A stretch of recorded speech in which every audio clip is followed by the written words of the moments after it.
தமிழக வெற்றிக் கழகத்தின் வெற்றியை முன்னிட்டு பல்லடம் அடுத்த கொடுவாய் பகுதியில் அக்கட்சியினர் உற்சாகமாக வெற்றியை கொண்டாடினர்.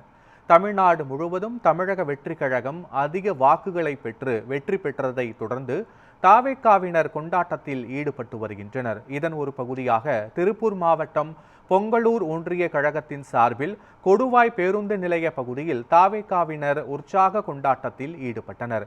நிகழ்ச்சியின் ஒரு பகுதியாக தாவேகாவினர் பொதுமக்கள் மற்றும் பயணிகளுக்கு இனிப்புகளை வழங்கி தங்களது மகிழ்ச்சியை வெளிப்படுத்தினர்.